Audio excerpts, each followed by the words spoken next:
प्यारे भक्तजनों, किसी शहर में एक बेटा अपनी विधवा माँ के साथ रहा करता था।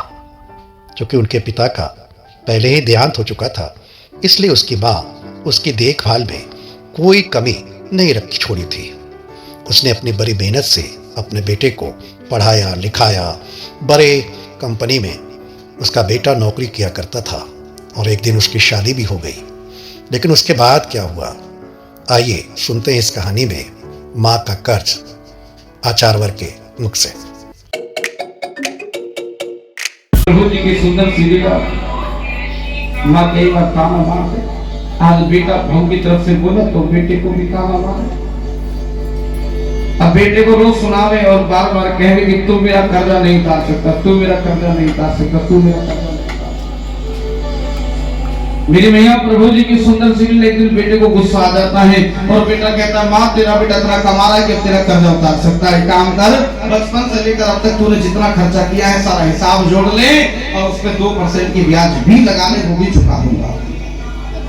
पर आज के बाद मुझे ताना मत मारना कि कर्जा नहीं उतार सकता, कर्जा नहीं उतार सकता। माँ हंस कर बोली, तू कर्जा उतारेगा? हाँ उतारूंगा मैं कर्जा। पक्की बात? हाँ उतार दूंगा। ठीक है, मुझे कॉपी पेन की जरूरत नहीं है। एक काम कर, एक रात मेरे साथ सो जा, मेरा कर्जा उतर जाएगा। बोले सोने से कर्जा उतर जाएगा? बोले हाँ ठीक है, तो आज ही रात में। माँ के बराबर में चाय डाल दी और 12 बजे तक माँ बेटे बात करते रहे। 12 बजे माँ बोली, बेटा सो जा, सो जा, ड्यूटी भी जाना है। बेटा सोया ही था कि साहब 1:30 बज गए हैं और 1:30 बजे माँ ने झंझोर को उठाया। बेटा बेटा बेटा, हाँ हाँ हाँ माँ, क्या हुआ क्या हुआ? तो पानी। कहानी सुनी होगी आपने, लेकिन साहब ये सिर्फ माँ की बात है, इसलिए मैं सुना रहा हूँ और आपकी किसने सिर्फ माँ है। बेटा पानी। बेटा बोले, माँ ठंडा लाऊं या गर्म लाऊं? बेटे को लगा एक रात की बात है, सीधा कर लो, ठंडा या गर्म? माँ ने कहा कैसा भी लिया मेरे लाड में, कैसा भी लिया, अभी लाया माँ, बस अभी लाया। बस जल लाया और माँ को दिया। माँ ने आधा पिया और आधा उस बिस्तर पे डाल दिया जिस बिस्तर पर माँ मेरी मैया बेटे लेटे हुए हैं। जिस बिस्तर पे माँ है, माँ उस बिस्तर पर बैठकर जल पान कर रही है और बेटा देख रहा है माँ ने आधा पानी उस बिस्तर पे डाला जिस बिस्तर पे पुत्र सो रहा था, उसका आधा बिस्तर गीला कर दिया। माँ तू सतिया नहीं है, माँ तू पागल हो गई है। अब तक मुझे लगता था कि मेरी घरवाली गलत है, पर अब मुझे लगता है मेरी घरवाली बिल्कुल ठीक थी। तुझ पे बुढ़ापा आ गया, तू सतिया आ गई है, ये क्या कर रही है? बोले बेटा बुढ़ी हो गई है,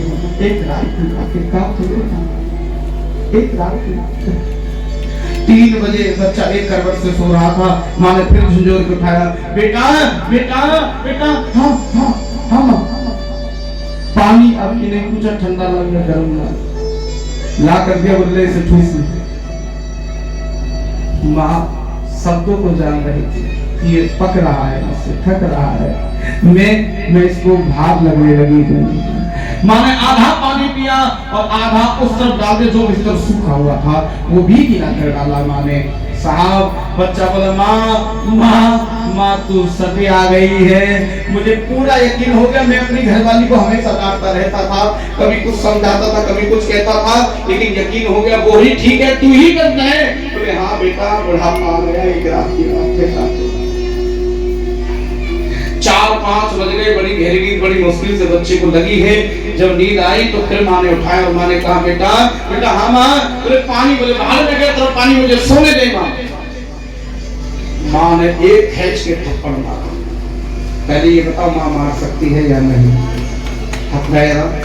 माँ ने एक खींच के थप्पड़ मारा और जब खींच के थप्पड़ मारा तो कहने लगी, माँ तू तो सटिया गई है, तू तो अब हाथ भी उठाने लगी है मुझ पर। माँ ने कहा, बेटे एक रात में थक गया, एक रात में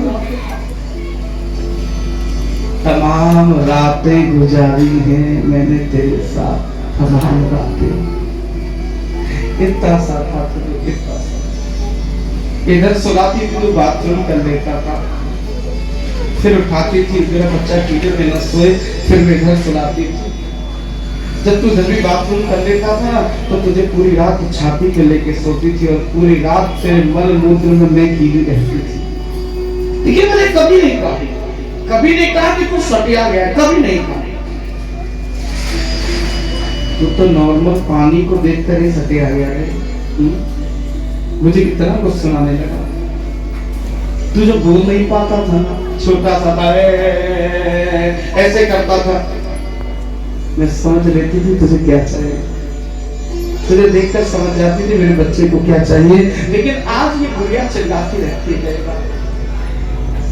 पागल लगती है ना बुढ़िया तुझे। बेटा सुनता रहेगा। तुझे पता तेरे चक्कर में अपनी जवानी खराब कर ली। जब तू मेरे गर्भ में था ना तो तेरा बड़ा ध्यान रखती थी, अपने शौक सारे खराब कर लिए मैंने, अपना शरीर खराब कर दिया तेरे चक्कर में मैंने। फिर तुझे कैसे कैसे पाला है, हर खुशी का तेरा ध्यान रखा है। आज बहू अगर गोलगप्पे मांगे तो तुझे ध्यान रहता है। चुपचाप कोई सामान आता बैग में छुपा कर ऊपर ले जाता है, इधर ले जाता उधर ले जाता है। लेकिन ये माँ दवाई मांगे तो तुझसे दवाई भी नहीं लाई जाती। यही फर्क है, बस यही जताना चाहता हूँ मेरी मैया, माँ में और बेटे में। बेटा अपना शरीर काट काट कर भी अगर माँ के चरणों में रख देना तो मेरी मैया वो कभी कर्जा नहीं उठा सकता। इसलिए ध्यान देना साहब। क्यों चिढ़ती है माएँ? कई बार जब भूख आ जाती है, कई बार बच्चों को लगता है माँ चिढ़ती है। पता है क्यों? बचपन से पाला है और एक पल में कोई हमसे हमारे बच्चे को छीन लेता है।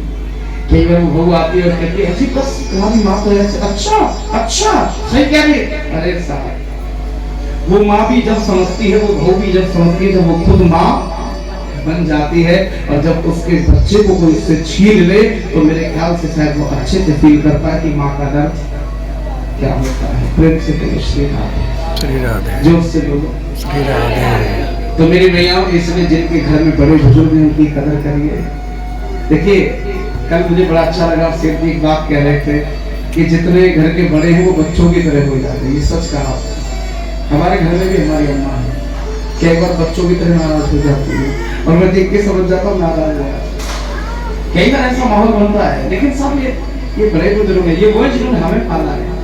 जब हम उठते थे ना, हमें मनाती थी ना, आज वो उठ गए तुम भी मना लिया करो। प्रेम से बोलो श्री राधे। मना लेना कुछ देकर अपनी सासों को, अपने ससुरों को, अपने नंदों को कुछ ना कुछ दिलाकर। कुछ नहीं किसेगा तुम्हारा, तुम यूं ही उड़ा देती हो। मुझे पता है, अपने कई बार सूट लिया तो एक सूट सास के नाम करना, एक साड़ी मेरी में। इससे पता क्या होगा, घर के बड़े खुश रहेंगे। वो ये नहीं कहते मेरा बर्थडे मनाओ, लेकिन तुम अगर उनका मनाओगे तो उनको खुशी बहुत होगी। क्योंकि कोई कितना भी बड़ा हो जाए और दिल तो बच्चा है, हर किसी के अंदर एक बच्चा है। प्रेम से बोलो श्री राधे, जोर से बोलो।